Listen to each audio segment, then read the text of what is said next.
ಅಶ್ಲೀಲ ಪದ ಬಳಕೆ ಆರೋಪದಡಿ ಎಂಎಲ್ಸಿ ಸಿಟಿ ರವಿ ಅರೆಸ್ಟ್ ಆಗಿದ್ದಾರೆ. ಬೆಳಗಾವಿ ಕೋರ್ಟ್ ಕಟ್ಟಕಟ್ಟಿಯಲ್ಲಿ ಬಿಜೆಪಿ ನಾಯಕನ ವಿಚಾರಣೆ ನಡೆದಿದೆ. ಬೆಳಗಾವಿ ಜೆಎಂಎಫ್ಸಿ ಕೋರ್ಟ್ನಲ್ಲಿ ಎಂಎಲ್ಸಿ ಸಿಟಿ ರವಿ ವಿಚಾರಣೆ ನಡೆದಿರುವುದು ನಿನ್ನೆ ನಡೆದ ಘಟನೆಯ ಬಗ್ಗೆ ನ್ಯಾಯಾಧೀಶೆ ಮಾಹಿತಿಯನ್ನ ಪಡೆದುಕೊಳ್ತಾ ಇದ್ದಾರೆ. ಸಿಟಿ ರವಿ ಅವರು ನಿನ್ನೆ ರಾತ್ರಿ ಏನೆಲ್ಲ ಆಯ್ತು ಅನ್ನೋದನ್ನು ಕೂಡ ನ್ಯಾಯಾಧೀಶೆ ಮುಂದೆ ಹೇಳ್ತಿರೋದು. ನ್ಯಾಯಾಧೀಶೆ ಸ್ಪರ್ಶ ಡಿಸೋಜಾ ನೇತೃತ್ವದಲ್ಲಿ ನಡೀತಾ ಇದೆ ವಿಚಾರಣೆ ಜೆಎಂಎಫ್ಸಿ ಕೋರ್ಟ್ನಲ್ಲಿ.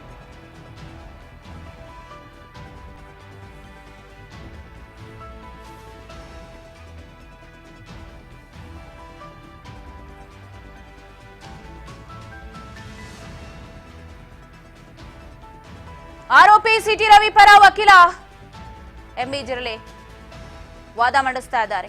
ಅಶ್ಲೀಲ ಪದ ಬಳಕೆ ಆರೋಪದಡಿ ಎಂಎಲ್ಸಿ ಸಿಟಿ ರವಿ ಅರೆಸ್ಟ್ ಆಗಿದ್ದು ಕೋರ್ಟ್ನ ಮುಂದೆ ಕಟ್ಟಕಟ್ಟೆಯ ಮುಂದೆ ಇರೋದು ಬಿಜೆಪಿ ನಾಯಕನ ವಿಚಾರಣೆ ಕೂಡ ನಡೀತಾ ಇದೆ. ಬೆಳಗಾವಿ ಜೆಎಂಎಫ್ಸಿ ಕೋರ್ಟ್ನಲ್ಲಿ ಎಂಎಲ್ಸಿ ಸಿಟಿ ರವಿ ನಿನ್ನೆ ನಡೆದ ಘಟನೆ ಬಗ್ಗೆ ಮಾಹಿತಿಯನ್ನ ಪಡಿತಾ ಇದ್ದಾರೆ ನ್ಯಾಯಾಧೀಶೆ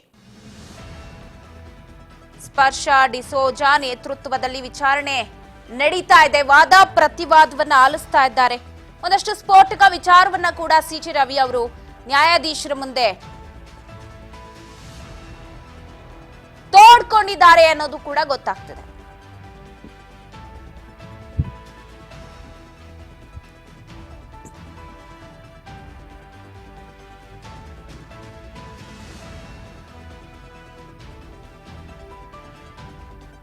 ಸಿಟಿ ರವಿಗೆ ನ್ಯಾಯಾಧೀಶೆ ಸಾಲು ಪ್ರಶ್ನೆಯನ್ನ ಕೇಳಿದ್ದಾರೆ.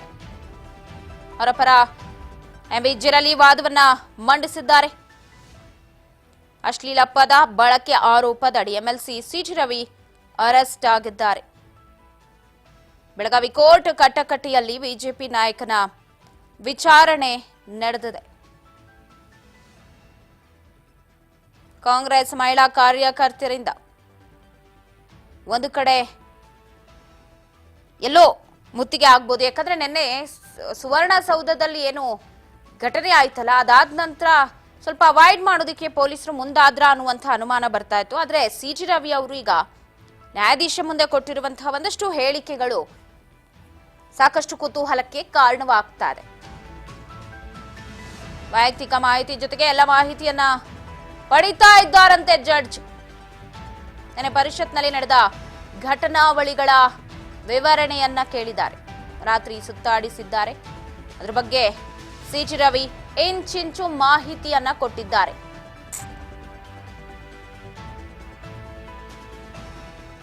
ಘಟನಾವಳಿಯನ್ನ ಎಳೆಯಾಗಿ ಹೇಳಿಕೊಳ್ತಾ ಇದ್ದಾರೆ ಸಿಟಿ ರವಿ. ಮಾನಸಿಕ ಹಿಂಸೆಯನ್ನ ಕೊಟ್ಟಿದ್ದು ಅಲ್ಲದೆ ದೈಹಿಕವಾಗಿ ಕೂಡ ನನ್ನ ಮೇಲೆ ಹಲ್ಲೆ ನಡೆದಿದೆ. ಮೊಬೈಲ್ ವಾಚ್ ಕೂಡ ಕಿತ್ಕೊಂಡಿದ್ದಾರೆ. ಆ ಬಗ್ಗೆ ಕೂಡ ಮಾಹಿತಿ ಇದೆ. ವೈಯಕ್ತಿಕ ಮಾಹಿತಿ ಜೊತೆಗೆ ಎಲ್ಲ ಮಾಹಿತಿಯನ್ನ ಪಡಿತಾ ಇದ್ದಾರೆ ಜಡ್ಜ್. ನಿನ್ನೆ ಪರಿಷತ್ನಲ್ಲಿ ನಡೆದ ಘಟನಾವಳಿಗಳನ್ನ ವಿವರಿಸಿದ್ದಾರೆ.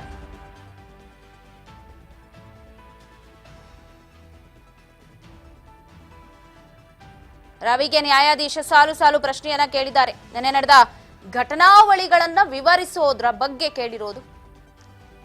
ದೊಡ್ಡ ಹೈಡ್ರಾಮಾ ಅಂತೂ ನಿನ್ನೆ ನಡೆದಿದೆ ಬೆಳಗಾವಿಯಲ್ಲಿ. ಎಫ್ಐಆರ್ ದಾಖಲಾಗಿರೋದಿರಬಹುದು, ಅರೆಸ್ಟ್ ಮಾಡಿರೋದಿರಬಹುದು, ಸೊ ಪ್ರತಿಯೊಂದು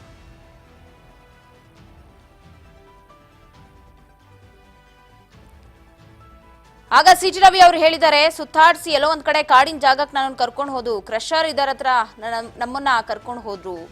ಎಲ್ಲ ಘಟನಾವಳಿಯನ್ನ ಎಳೆಯಾಗಿ ಸಿಟಿ ರವಿ ಕೂಡ ಹೇಳ್ಕೊಳ್ತಾ ಇದ್ದಾರಂತೆ ನ್ಯಾಯಾಧೀಶ ಮುಂದೆ. ಮಾನಸಿಕವಾಗಿ ನನಗೆ ಹಿಂಸೆಯನ್ನ ಕೊಟ್ಟಿದ್ದು ಅಲ್ಲದೆ ದೈಹಿಕವಾಗಿ ಕಿರಿಕಿರಿಯನ್ನ ಉಂಟು ಮಾಡಿದ್ದಾರೆ. ಮಾನಸಿಕವಾಗಿ ಕೂಡ ಕಿರಿಕಿರಿ ಉಂಟಾಗಿದೆ. ಮೊಬೈಲ್ ವಾಚ್ ಕೂಡ ಕಿತ್ಕೊಂಡಿದ್ದಾರೆ ಅನ್ನೋ ಬಗ್ಗೆ ಕೂಡ ಮಾಹಿತಿ ಇದೆ. ಸೊ ಎಲ್ಲದ್ರ ಬಗ್ಗೆ ಕೂಡ ಮಾಹಿತಿಯನ್ನ ಕೊಡ್ತಾ ಇದ್ದಾರೆ ಎಳೆಯಾಗಿ. ಕೋರ್ಟ್ ಅಂಗಳದಲ್ಲಿ ಬಿಜೆಪಿ ನಾಯಕ ಉತ್ತರಿಸ್ತಾ ಇದ್ದಾರೆ. ಗಂಭೀರವಾದ ಆರೋಪವನ್ನೇ ಇಲ್ಲಿ ಮಾಡಿರುವುದನ್ನ ನಾವು ಗಮನಿಸಬಹುದು. ರಾತ್ರಿ ಸುತ್ತಾಡಿಸಿದ್ದ ಬಗ್ಗೆ ಕೂಡ ಮಾಹಿತಿಯನ್ನ ತಿಳಿಸಿದ್ದಾರೆ. ಎಲ್ಲ ಒಂದು ಕಡೆ ಕಾಡಿನ ಜಾಗಕ್ಕೆ ನನ್ನನ್ನು ಕರ್ಕೊಂಡು ಹೋಗಿದ್ರು, ಪ್ರಾಣ ಭಯ ಇದೆ ನನಗೆ ಅಂತ ಹೇಳಿ ನ್ಯಾಯಮೂರ್ತಿ ಹತ್ರ ತೋಡ್ಕೊಳ್ತಾ ಇದ್ದಾರೆ. ನನ್ನ ಹಣೆಗೆ ಗಾಯ ಆಗಿ ರಕ್ತ ಬಿದ್ದಿದ್ರು ಎಷ್ಟೋ ಹೊತ್ತು ನನ್ನನ್ನು ಹಾಸ್ಪಿಟಲ್ಗೆ ಕರ್ಕೊಂಡು ಹೋಗಲಿಲ್ಲ. ನನ್ನ ಕೇವಲ ಮಾನಸಿಕವಾಗಿ ಅಲ್ಲ, ದೈಹಿಕವಾಗಿ ಕೂಡ ನನಗೆ ಸಾಕಷ್ಟು ಕಿರಿಕಿರಿ ಉಂಟು ಮಾಡಿದ್ರು ಅಂತ ತೋಡ್ಕೊತಾ ಇದ್ದಾರೆ.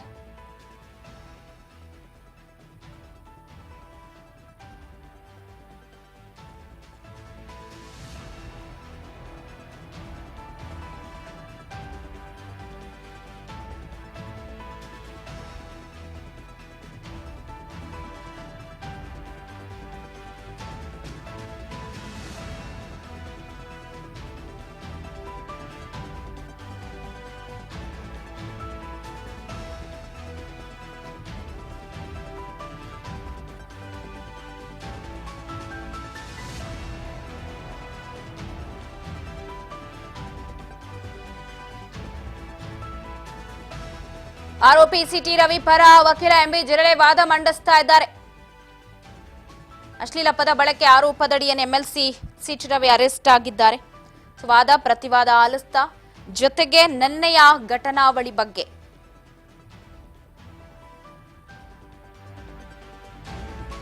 ಎಳೆ ಎಳೆಯಾಗಿ ಜಡ್ಜ್ ಮುಂದೆ ತಿಳಿಸ್ತಾ ಇದ್ದಾರೆ.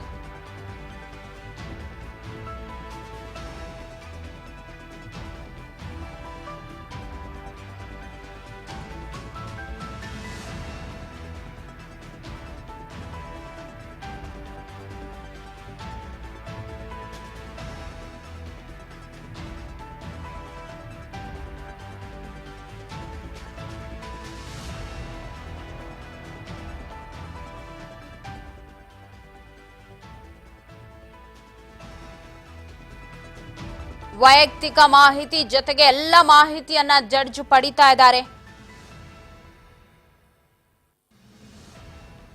ನೆನೆ ಪರಿಷತ್ನಲ್ಲಿ ನಡೆದ ಘಟನಾವಳಿಗಳ ಬಗ್ಗೆ ಮಾಹಿತಿಯನ್ನ ಕಲೆ ಹಾಕ್ತಿದ್ದಾರೆ.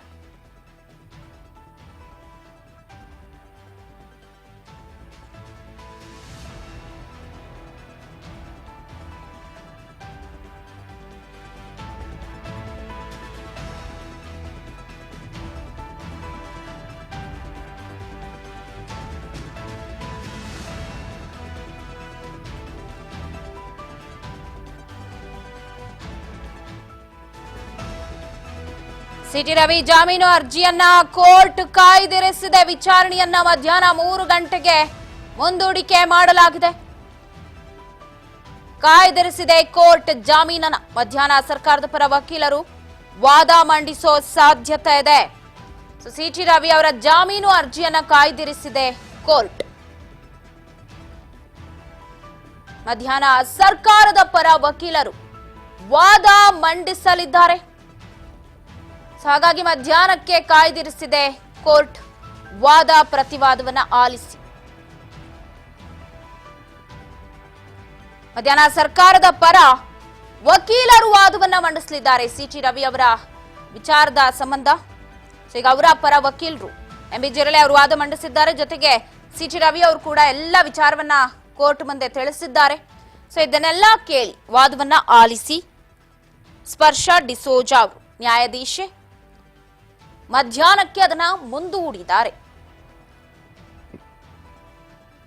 ಮಧ್ಯಾಹ್ನ 3 ಗಂಟೆಗೆ ವಿಚಾರಣೆಯನ್ನ ಮುಂದೂಡಿದ್ದಾರೆ.